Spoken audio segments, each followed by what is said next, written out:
મિત્રો, આ લેખ સાંભળીને મને કોમેન્ટમાં જરૂરથી કહેજો કે ગળપણનો સહારો કોણ હોય છે, દીકરો કે વહુ.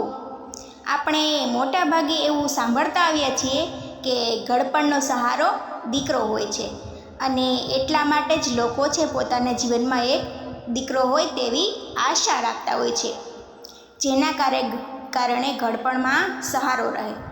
દીકરો ઘરમાં વહુ લાવે છે એ વાત એકદમ સાચી છે, પરંતુ વહુ આવ્યા પછી દીકરો પોતાની લગભગ બધી જ જવાબદારી છે તેની પત્નીને સોંપી દે છે. એટલે કે ઘરની બધી જ જવાબદારી તેની પત્નીને સોંપી દે છે અને પછી પત્ની આ જવાબદારી નિભાવતા પોતાના ઘરડા સાસુ સસરાનો ગળપણનો સહારો બની જતી હોય છે. ખાસ કરીને સમાજના દરેક ઘરમાં મોટા ભાગે આવું જ જોવા મળતું હોય છે. અમુક ઘર છે અપવાદ પણ હોય છે, પરંતુ મોટા ભાગે આ બધે જ જોવા મળે છે.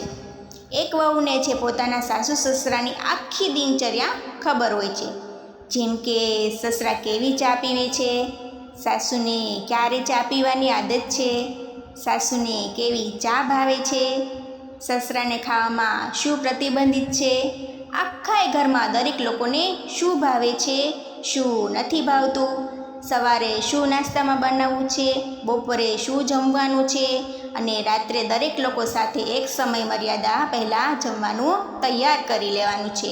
આ બધી જ વસ્તુઓ છે ધ્યાન એક વહુ રાખતી હોય છે. જો સાસુ અને સસરા બીમાર પડી જાય તો તેની દેખભાળ કરે છે, ભલે પછી પૂરા મનથી કરે કે નહીં, પરંતુ તેની દેખભાળ છે તે જ કરતી હોય છે. જો એક દિવસ માટે પણ વહુ ક્યાંય બહાર કે ગઈ હોય તો તેની સૌથી વધારે અસર છે સાસુ સસરા ઉપર પડે છે, કારણ કે તેઓને તો એવું જ લાગે છે કે જાણે તેની લાકડી કોઈએ છીનવી લીધી હોય. ચા નાસ્તાથી માંડીને સમયસર દવા લેતી વખતે કે જમતી વખતે વહુને અચૂક યાદ કરે છે, કારણ કે વહુ એક દિવસ પણ ન હોય ને તો જાણે તેઓનો સમય અસ્તવ્યસ્ત થઈ જાય છે. એ વાતમાં કોઈ શંકા નથી કે દીકરો પણ તેના માતા પિતાનું ખૂબ જ ધ્યાન રાખે છે, પરંતુ ઘરની જવાબદારી વહુને માથે હોવાથી અમુક નાની વસ્તુઓ છે દીકરાને પણ ખબર હોતી નથી, જેમ કે પોતાના માતા પિતા ક્યારે ચા પીવે છે અથવા તો કેવી ચા પીવે છે વગેરે. અને પાછું દીકરાને પણ કામ ધંધામાંથી સમય મળે ને ત્યારે જ તે માતા પિતાને સમય આપી શકે છે. આપણા સમાજમાં એવી વહુઓ પણ જોવા મળે છે જે પોતાના સાસુ સસરાની કોઈ પણ પ્રકારની બીમારીમાં સાચા ભાવથી સેવા કરે છે, અને એની સામે એવી પણ વહુઓ જોવા મળે છે જે કોઈ પણ પ્રકારે તેના સાસુ સસરાની સેવા કરવાનું ટાળતી હોય છે. ઘણી વખત સાસુ સસરાને શું જોઈએ છે અથવા તો તેઓનો મૂડ સારો છે કે ખરાબ તે દીકરાથી વિશેષ વહુ પણ જાણતી હોય છે, કારણ કે લાંબા સમય સુધી સાથે રહ્યા પછી પોતાના સાસુ સસરાને શું જોઈએ છે એટલું તો લગભગ દરેક વહુને છે અંદાજો આવી જ જાય છે.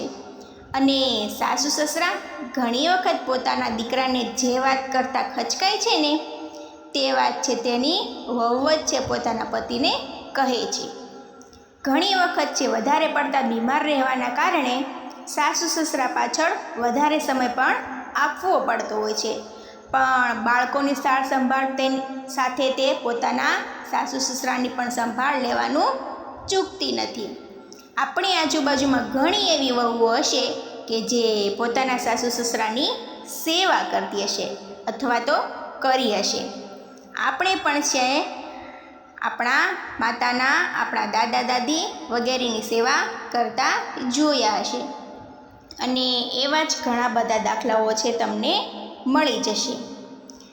એ વાતમાં છે કોઈ શંકાને સ્થાન નથી કે સાસુ અથવા સસરા નિવૃત્ત થયા પછી તેમજ પોતાની સંપત્તિ તેના પુત્રને સોંપ્યા પછી કોઈ પણ જરૂર હોય તો તે તેના દીકરાને વાત કરે છે, અને દીકરાઓ પણ છે તેના માતા પિતાની જરૂરિયાત પૂરી પાડવામાં કોઈ કસર છોડતા નથી.